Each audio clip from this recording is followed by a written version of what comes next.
Oke, untuk pertemuan kita yang kelima ini, sekali lagi saya akan membahas Undang-Undang KUP, ya, masih Undang-Undang KUP, baru nanti pertemuan yang keenam kita membahas pajak penghasilan.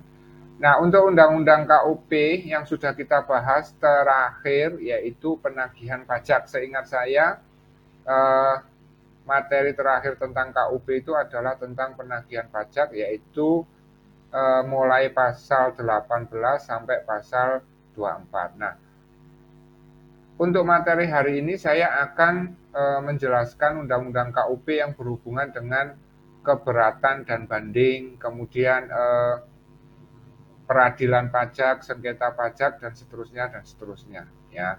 Di mana untuk keberatan dan banding itu di Undang-Undang KUP dijelaskan mulai pasal 25 sampai pasal 27B. Nah, apa sih sebenarnya isi dari bab 5, yaitu tentang keberatan dan banding? Apa yang dimaksud dengan keberatan dan apa yang dimaksud dengan banding? Nah, seperti penjelasan saya sebelumnya, ya, saya akan merangkum isi dari bab 5. Saya tidak bisa menjelaskan pasal demi pasal karena pasalnya banyak, ya. Nah, saya akan menjelaskan secara global isi dari bab 5, yaitu keberatan dan banding. Nah, saya akan jelaskan apa Pak yang dimaksud keberatan, apa yang dimaksud dengan banding. Nah, keberatan itu adalah upaya yang dapat ditempuh oleh wajib pajak yang merasa tidak atau kurang puas atas suatu ketetapan pajak yang dikenakan padanya atau atas pemotongan pajak oleh pihak ketiga. Jadi intinya wajib pajak atau pihak yang harus bayar pajak itu bisa mengajukan keberatan, ya.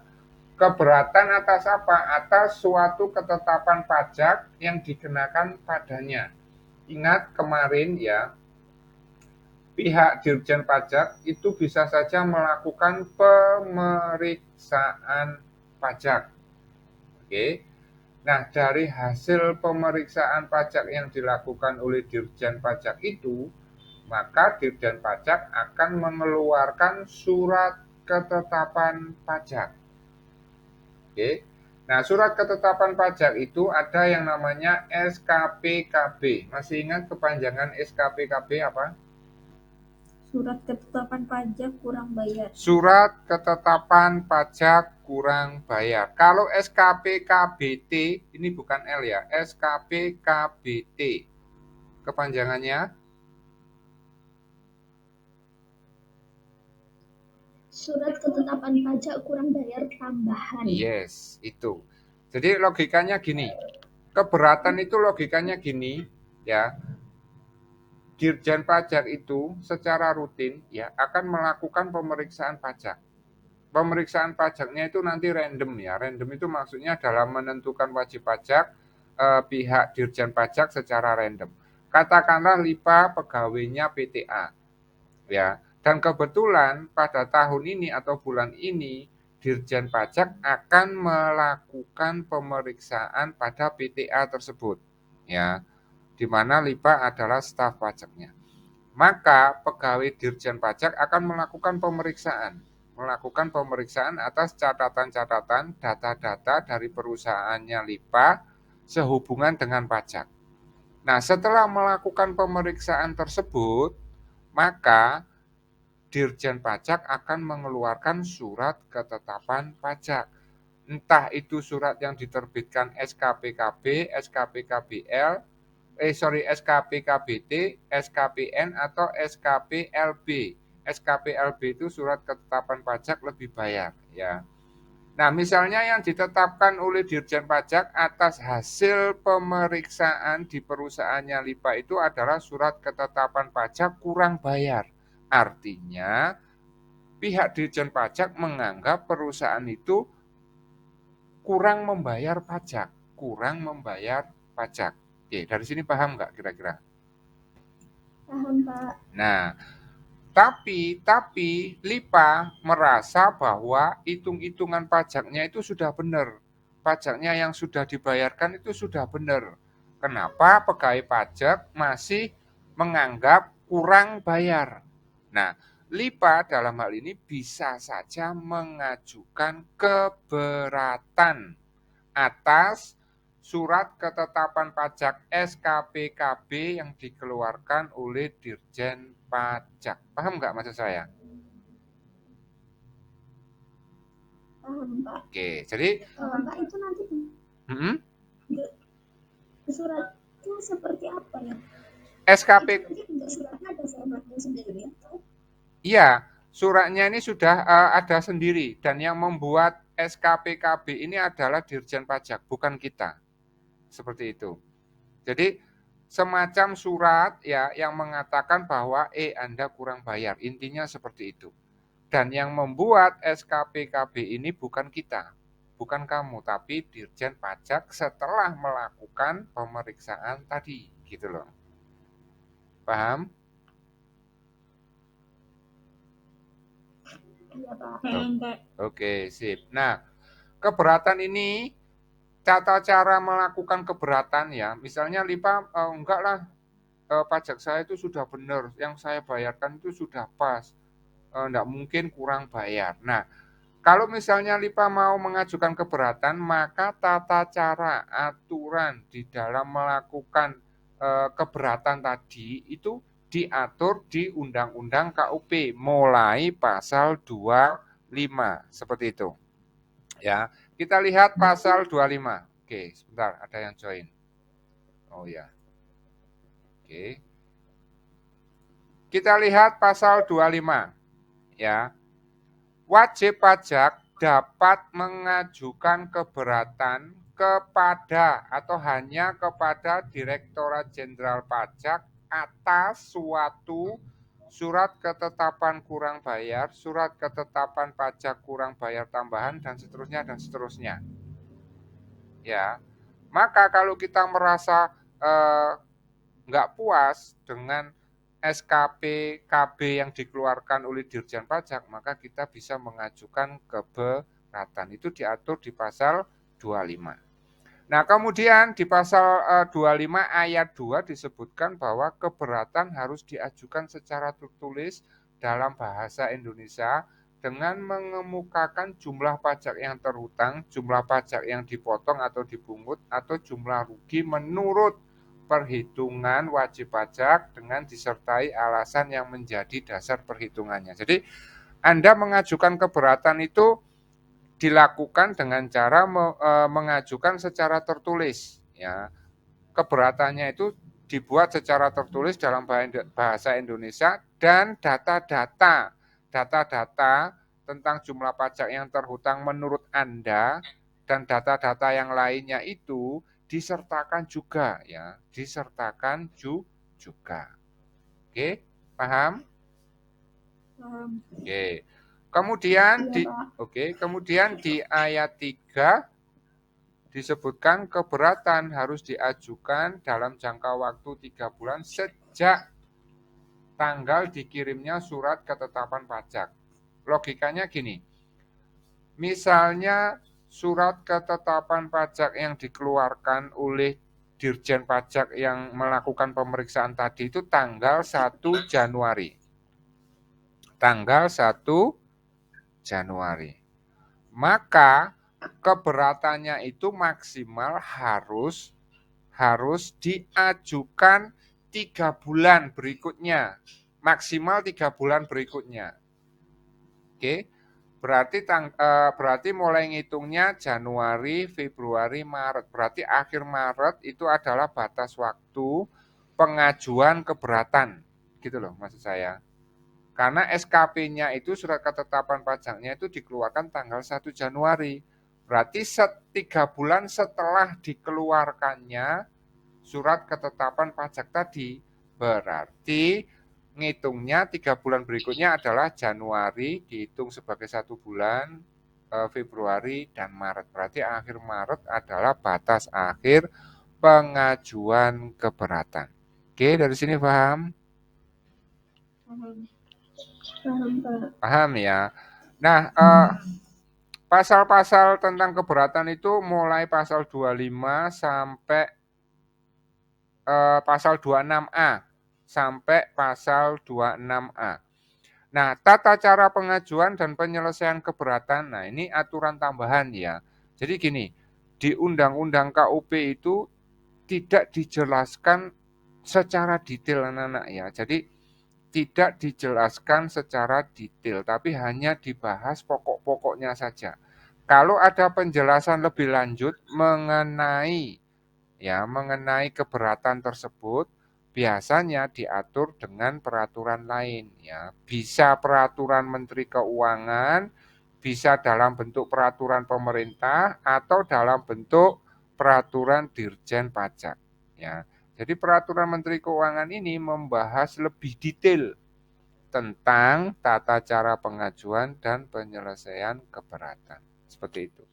Nah, kalau Anda kepingin mempelajari lebih detail lagi, ya maka mau tidak mau Anda harus mencari peraturan Menteri Keuangan yang membahas tentang tata cara pengajuan dan penyelesaian keberatan. Seperti itu. Dari sini kira-kira penjelasan saya membingungkan atau bisa difahami? Bisa dipahami, Pak. Oke, bisa dipahami ya. Oke, sip. Jadi untuk keberatan itu pasal yang mengaturnya adalah pasal 25, 26 dan 26A. Seperti itu. Sedangkan banding itu diatur di pasal 27 sampai pasal 27B. Seperti itu. Oke, paham ya? Paham. Oke. Iya, Pak. Oke, sekarang Anda sudah paham apa itu yang dimaksud dengan keberatan ya. Kemudian Anda pun juga sudah paham pasal-pasal di dalam Undang-Undang KUP yang membahas tentang keberatan ya. Nah, sekarang saya akan jelaskan banding. Banding itu apa sih? Nah, oh ya, sorry belum.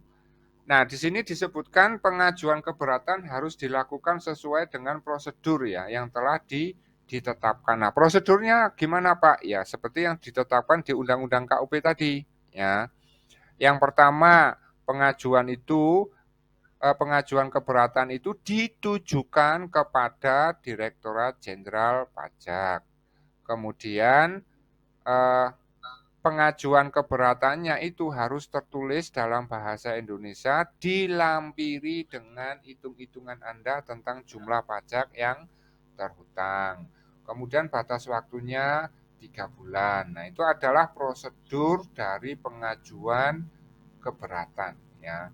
Jadi pengajuan keberatan pajak dilakukan haruslah sesuai dengan prosedur yang ditetapkan ya. Syarat-syaratnya gimana? Baca pasal 25 sampai pasal 27B seperti itu. Nah, kalau lebih detail lagi nanti harus mencari peraturan yang menjelaskan lebih detail tentang keberatan seperti yang sudah saya tunjukkan tadi, yaitu Anda harus membaca keputusan dari Menteri Keuangan tadi. Ya, keputusan dari Menteri Keuangan. Nih, pasal 26. Nih, peraturan Menteri Keuangan tadi. Ya. Jadi seperti itu. Oke.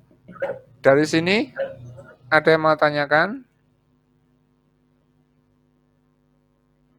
Pak Bambang, kayak gitu batas-batas tanggalnya itu berarti dari semua, maksudnya di seluruh Indonesia ini sama ya? Yes. Maksudnya, kayak misalnya ini kan 3 bulan. Nah, termasuk kalau misalnya kayak bayar pajak daerah itu kan misalnya ya saya dibantu bayar pajak. Misalnya pajak hiburan itu kan batas maksimal tanggal 10 per bulannya. Kalau di luaran sana apakah sama tanggal 10 atau tergantung daerahnya? Oke. Nah, yang kita bahas ini adalah Undang-Undang KUP untuk pajak pemerintah pusat. Nah, namanya saja pajak pemerintah pusat, berarti Undang-Undang KUP itu berlaku di seluruh Indonesia. Oke, berlaku di seluruh Indonesia. Tetapi untuk kasus pajak hotel dan restoran sekarang ini bukan menjadi tanggung jawab pemerintah pusat, tetapi sudah dilimpahkan ke pemerintah daerah. Nah, kalau sudah dilimpahkan ke pemerintah daerah, maka tata cara pelaksanaannya mengikuti peraturan atau peraturan daerah masing-masing, Lipa. Jadi nanti mungkin tarifnya pajak hotel dan restoran di Malang akan berbeda dengan tarifnya pajak yang ada di daerah Madiun. Kemudian jangka waktu pembayarannya pun antara satu daerah dengan daerah itu bisa beda-beda. Karena memang pajak hotel dan restoran bukan lagi pajak pemerintah pusat, tapi diserahkan kepada masing-masing daerah. Tentu saja peraturan yang dibuat oleh masing-masing daerah bisa saja berbeda. Seperti itu, Lipa. Bisa difahami penjelasan saya? Oke. Kalau pajak PBB juga masuk pusat ya Pak? Nah, PBB itu nanti dipecah menjadi dua, Lipa. Ada PBB perkebunan, perhutanan, ya, itu masih dan pertambangan, ya. PBB perkebunan, kehutanan dan pertambangan itu wewenangnya pemerintah pusat yang memungut pemerintah pusat. Tapi pajak PBB pedesaan dan perkotaan itu sekarang menjadi wewenang pemerintah daerah.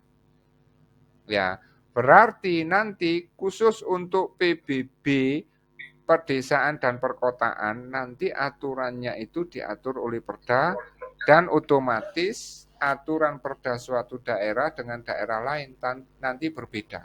Sekarang PBB dipecah menjadi dua, Lipa. Ya, seperti itu. Oke, ada pertanyaan lagi? Cukup Pak, bisa dilanjutkan. Oke. Nah, sekarang saya akan menjelaskan apa yang dimaksud dengan banding, ya. Apa yang dimaksud dengan banding. Nah, di Undang-Undang KUP itu dibahas di pasal 25 sampai dengan pasal pasalnya itu pasal 26 ya, pasal 27, maaf. Pasal 27 sampai pasal 27B. Ini berhubungan dengan banding, ya. Wajib pajak dapat mengajukan permohonan banding. Jadi di dalam Undang-Undang KUP penjelasan mengenai banding itu dibahas di pasal 27 sampai pasal 27B. Oke, paham? Yes. Oke, sip. Nah, sekarang saya akan jelaskan dulu pengertian dari banding itu apa sih? Banding itu adalah upaya hukum yang dapat dilakukan oleh wajib pajak atau penanggung pajak. Penanggung pajak itu pihak yang harus bayar pajak, ya. Terhadap suatu keputusan yang dapat diajukan banding berdasarkan peraturan perundang-undangan perpajakan yang berlaku. Maksudnya gini, upaya hukum yang dapat dilakukan oleh wajib pajak terhadap keputusan yang dapat diajukan banding. Keputusan yang dapat diajukan banding itu salah satunya adalah keputusan tentang SKPKB tadi. Jadi, kalau misalnya kita sudah diperiksa, kemudian dikeluarkanlah SKPKB, kurang bayar tadi. Terus, LIPA keberatan. Oke, ternyata keberatannya ditolak. Paham? Paham, anak-anak?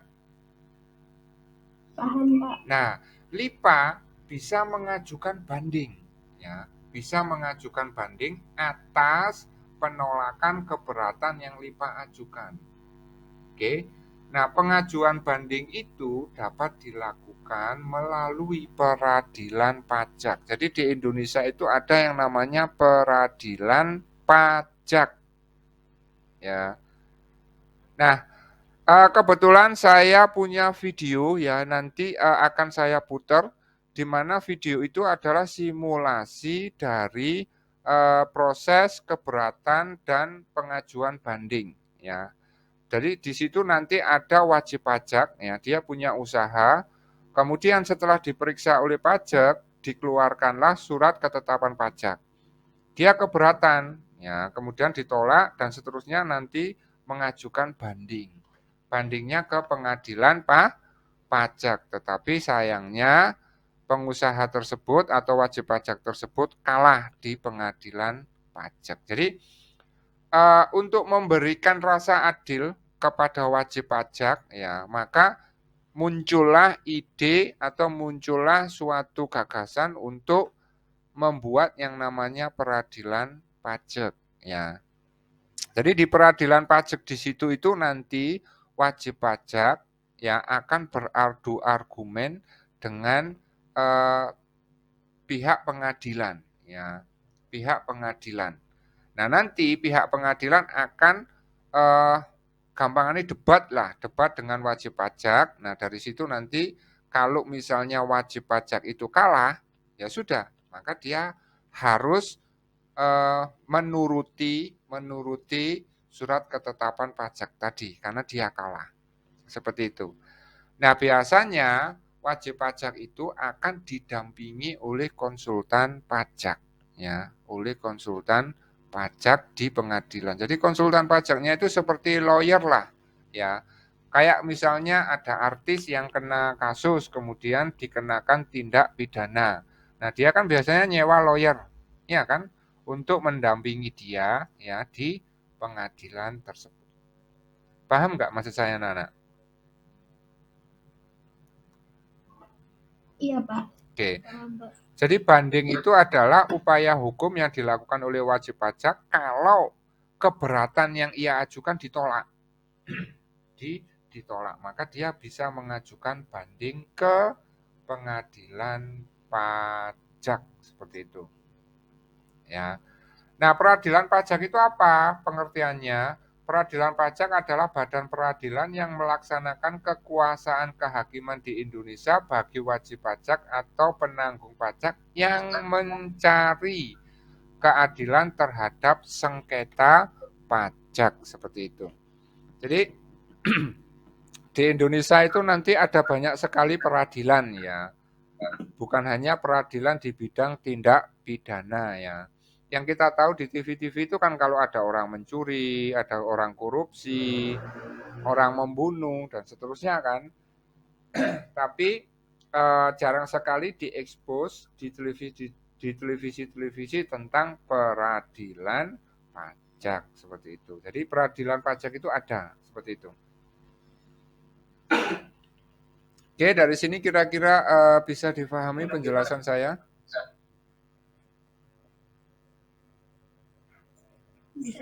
Oke.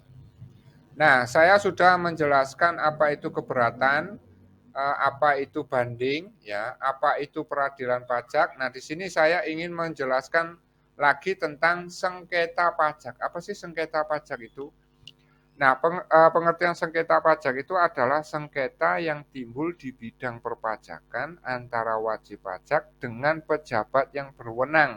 Pejabat yang berwenang ini dalam hal ini adalah Dirjen Pajak ya, karena pemerintah menunjuk,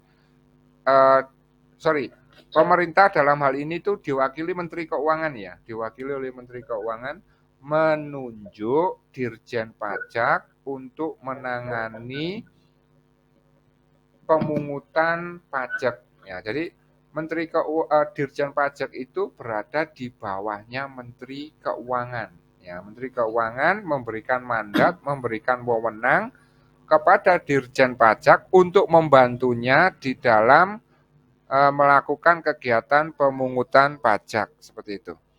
Baik, bisa dengar suara saya anak-anak? Oke, good. Sip. Nah, saya ulangi lagi ya. Jadi sengketa pajak itu adalah sengketa yang timbul di bidang perpajakan antara wajib pajak dengan pejabat yang berwenang. Nah, pejabat yang berwenang itu siapa?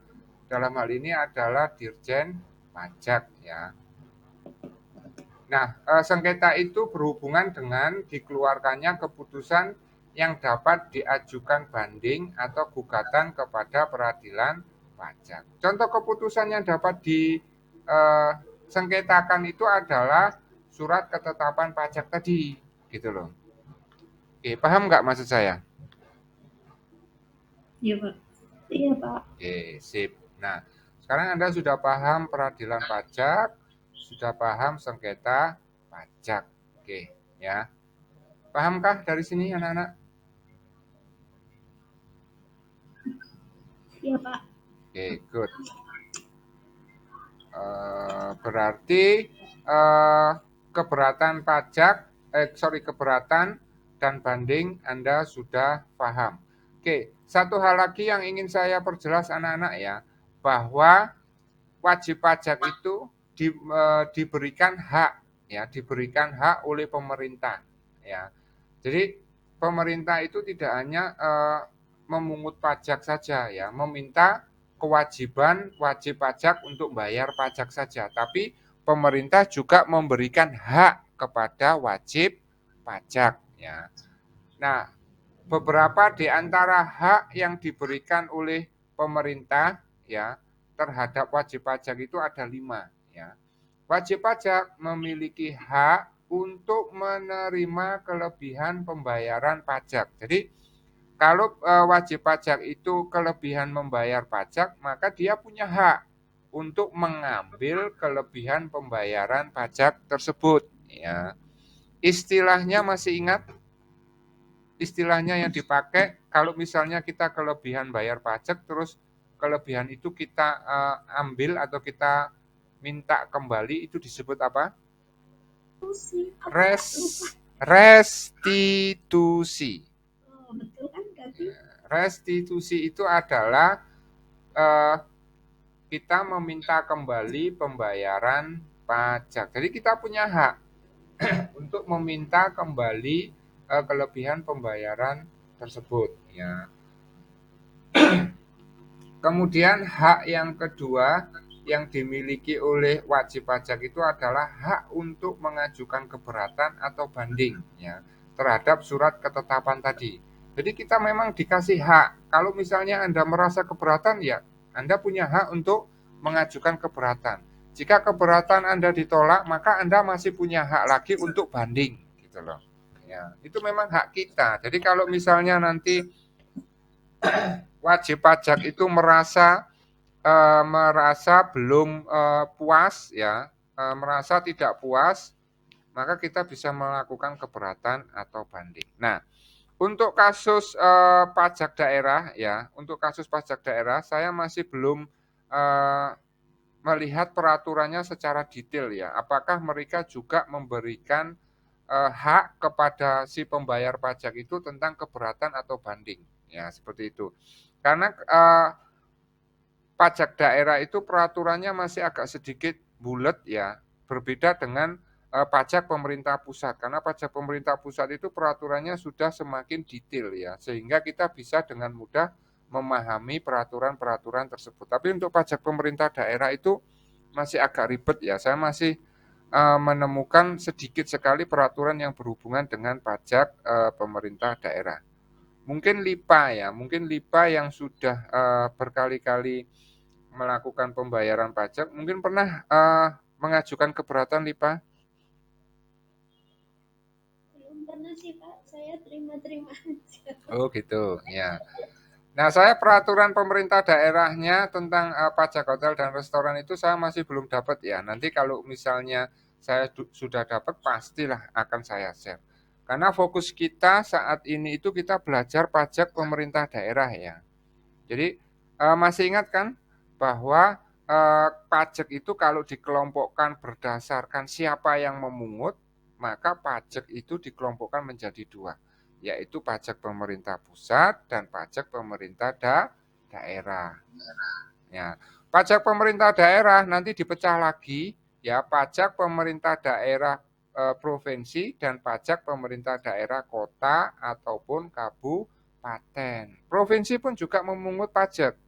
Contohnya adalah pajak biaya balik nama kendaraan atau pajak kendaraan. Ya, itu haknya pemerintah provinsi. Ya, Kalau pajak pemerintah daerah itu apa Pak? Pajak pemerintah daerah tingkat 2, kota atau kabupaten, kayak pajak reklame. Ya, kemudian pajak hiburan dan tontonan, pajak hotel dan restoran, itu adalah pajak-pajak yang menjadi wewenang pemerintah kota atau kabupaten. Tapi kalau pajak kendaraan bermotor itu haknya pemerintah provinsi. Oke, paham? Oke. Kemudian wajib pajak juga punya hak kerahasiaan data dari wajib pajak tersebut. Jadi Dirjen Pajak tidak boleh menyebar-nyebarkan kerahasiaan data dari wajib pajak. Ya, kalau misalnya Dirjen Pajak ya ketahuan menyebar-nyebarkan kerahasiaan data wajib pajak, maka kita bisa menuntut karena kita punya hak bahwa data-data kita itu akan dirahasiakan. Seperti itu. Ya. Hak keempat ialah wajib pajak memiliki hak untuk mengangsur pembayaran pajak atau melakukan penundaan pembayaran pajak. Ya. Seperti itu, punya hak. Saya nggak punya uang, saya mau ngangsur boleh nggak boleh karena memang undang-undangnya atau pemerintah itu memberikan hak. Ya. Dan yang kelima, hak untuk mendapatkan pembebasan pajak. Ya, seperti itu. Nah, untuk yang nomor 4 sama nomor 5 akan saya bahas setelah Anda memiliki pemahaman yang cukup tentang undang-undang perpajakan ya. Baru nanti akan saya bahas. Oke, dari sini ada yang mau ditanyakan?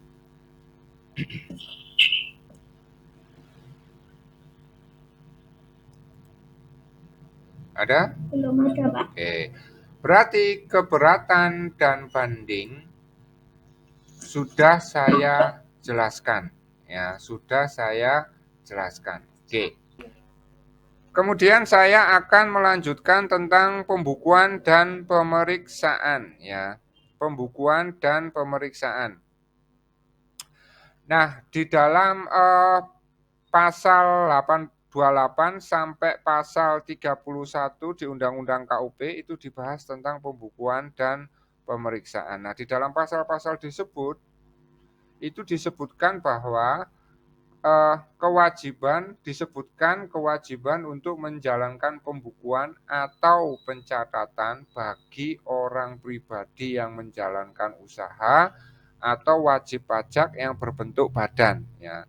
Jadi orang pribadi yang menjalankan usaha dan wajib badan itu diwajibkan untuk menyelenggarakan pembukuan atau pencatatan.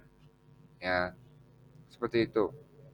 Nah, dari penjelasan ini kita bisa menyimpulkan bahwa pajak itu tidak bisa dilepaskan dari yang namanya pembukuan. Dalam hal ini adalah akuntansi.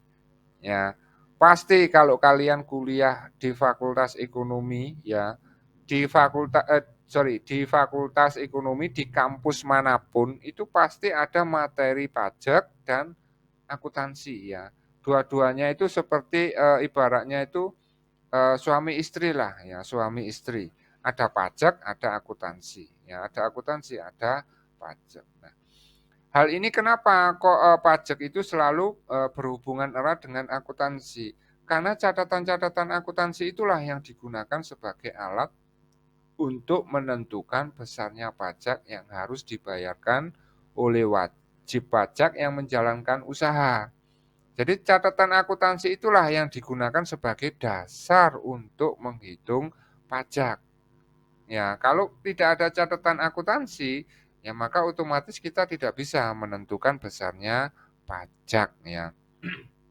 Nah, laporan akuntansi yang paling dibutuhkan ya, laporan akuntansi yang paling dibutuhkan itu ada dua, yaitu laporan laba rugi dan neraca. Masih ingat Lipa?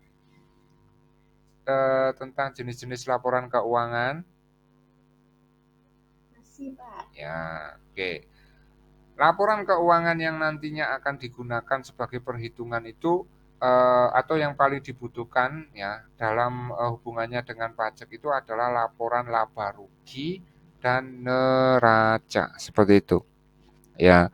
Oleh karena itu pasti Anda akan diajari akuntansi. Oke. Untuk materi akuntansinya sudah sampai mana, Lipa? Mata kuliah yang sudah kalian tempuh? Kalau dulu itu yang diajarkan sama seperti yang Bapak ajarkan sih Pak, rumus-rumusnya kayak gitu. Sudah sampai ke pembuatan laporan keuangan, Lipa?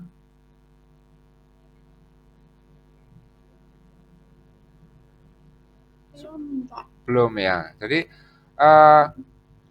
akuntansi itu sebenarnya hasil akhirnya nanti itu adalah pembuatan laporan keuangan ya. Dan laporan keuangan itu sebenarnya jenisnya itu ada 5. Ada 5.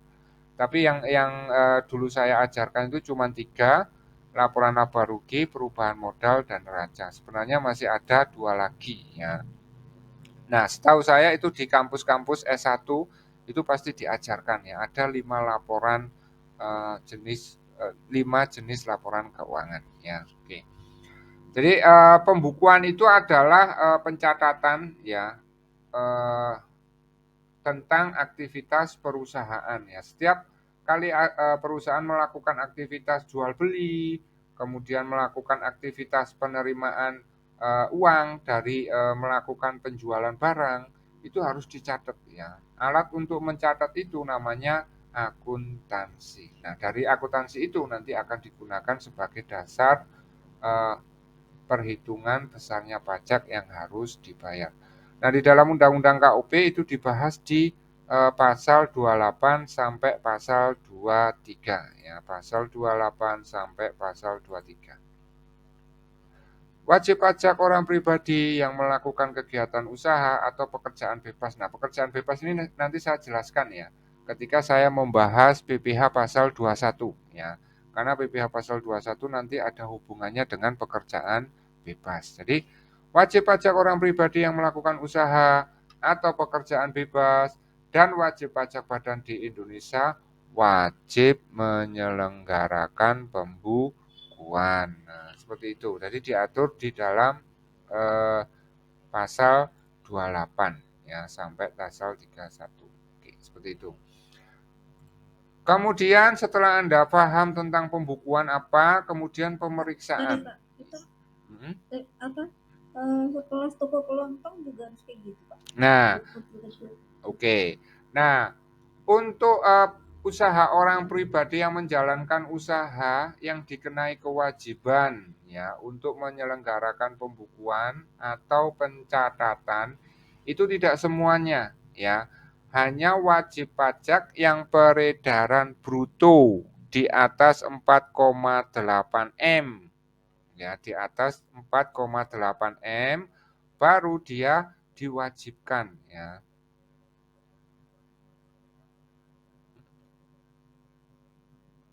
Oke, seperti itu ya. Jadi tidak semua orang pribadi yang melakukan ya, yang melakukan kegiatan usaha itu harus membuat pembukuan atau pencatatan. Hanya orang pribadi yang yang menjalankan usaha di mana peredaran bruto itu penjualan kotor ya, penjualan kotor selama 1 tahun kalau ditotal itu nilainya 4,8 M miliar, maka dia dikenakan kewajiban ini. Tetapi bagi orang pribadi yang menyelenggarakan usaha yang peredaran brutonya di bawah 4,8 M itu tidak memiliki kewajiban untuk menyelenggarakan pembukuan atau pencatatan. Oke, jelas? Iya Pak, jelas. Oke. Tapi kalau badan usaha, entah itu berbentuk firma, CV, itu hukumnya wajib ya. Kalau wajib pajak badan itu hukumnya wajib untuk menyelenggarakan pembukuan. Ya.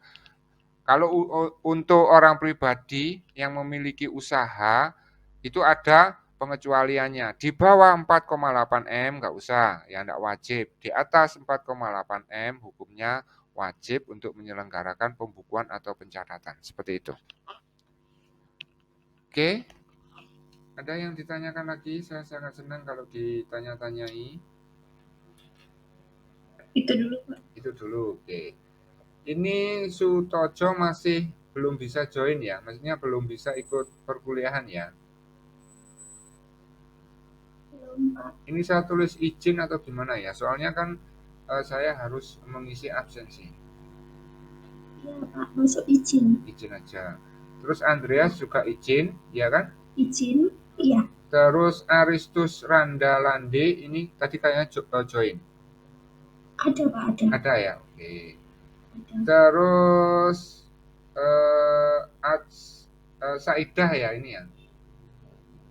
Iya. Saidah join kan? Join. Oke. Hadir. Oke, hadir.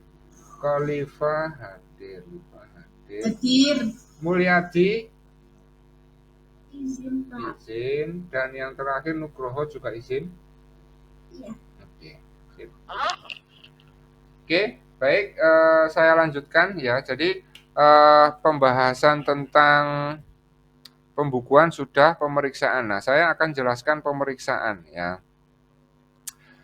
Seperti yang sudah saya jelaskan tadi ya, pemeriksaan itu adalah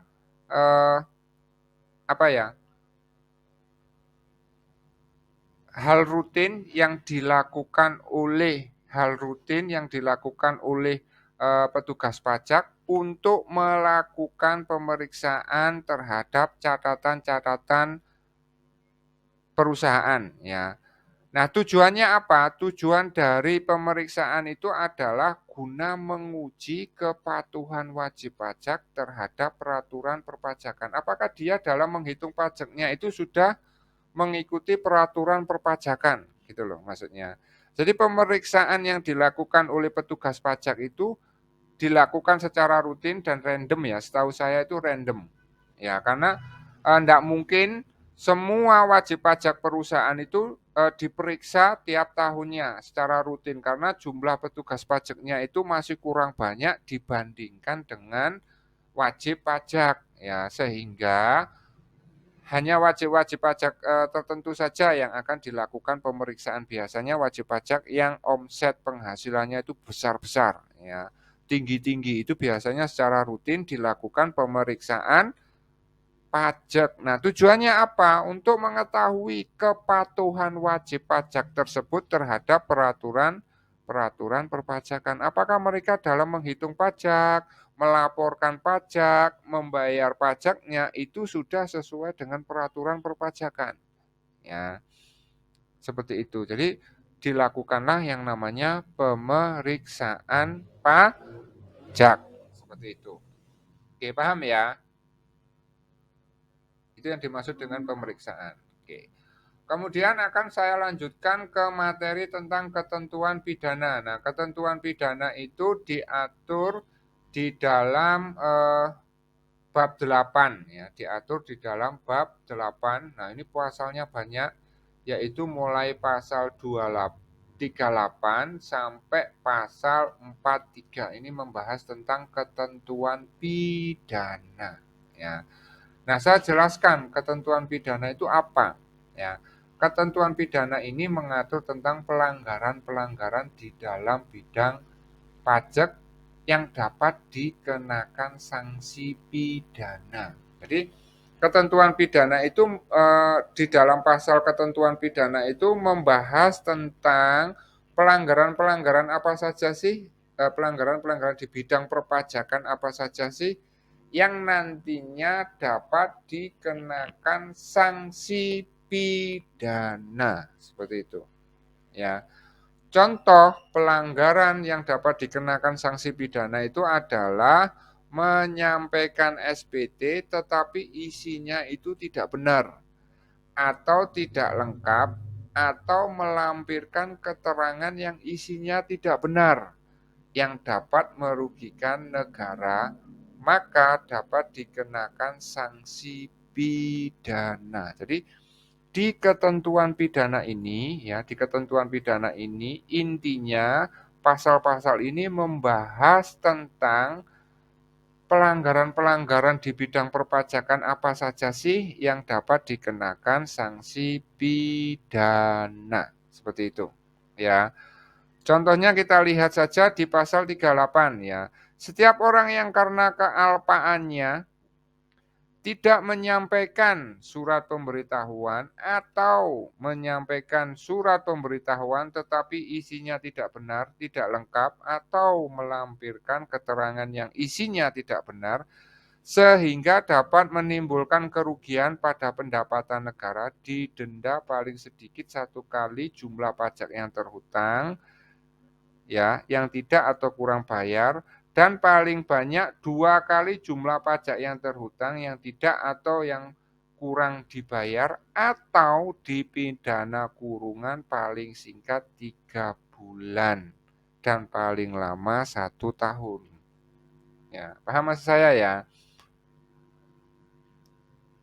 Paham anak-anak? Oke. Kemudian di pasal 39 pun juga dibahas setiap orang yang dengan sengaja tidak mendaftarkan diri untuk mendapatkan NPWP ya atau tidak melaporkan usahanya untuk dikukuhkan sebagai pengusaha kena pajak ya.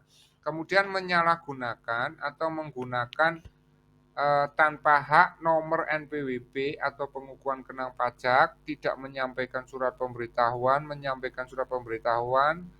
dan atau keterangan yang isinya tidak benar, bla bla bla bla bla bla bla sampai ini, sehingga menimbulkan kerugian pada pendapatan negara, dipidana dengan pidana penjara paling singkat 6 bulan dan paling lama 6 tahun dan denda. Berarti dikenakan pidana sekaligus denda seperti itu.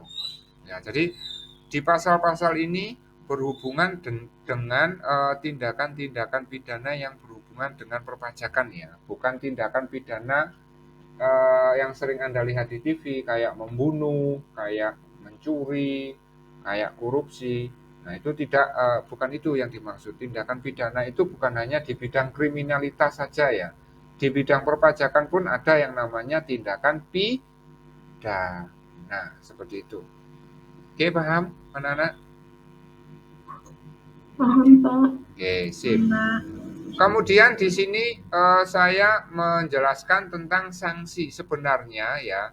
Sanksi di bidang perpajakan itu ada 2 kelompok anak-anak ya. Ada 2 kelompok. Jadi secara garis besarnya sanksi perpajakan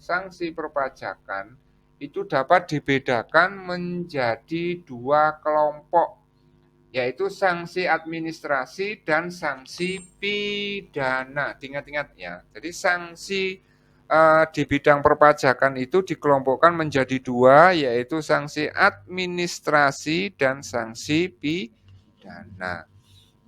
Nah, sanksi administrasi masih dipecah lagi menjadi 2, yaitu sanksi administrasi denda ya dan sanksi administrasi bunga. Sanksi administrasi denda itu contohnya adalah kalau kita terlambat melaporkan pajak ya, terlambat menyampaikan SPT, surat pemberitahuan. Ya, kita terlambat, maka akan dikenakan sanksi administrasi denda. Tapi kalau kita terlambat bayar pajak, itu namanya sanksi administrasi bunga. Ya, seperti itu. Nah, kalau misalnya kita melaporkan SPT, tetapi data-datanya tidak benar, ya, maka akan dikenakan sanksi pidana. Seperti itu. Ya.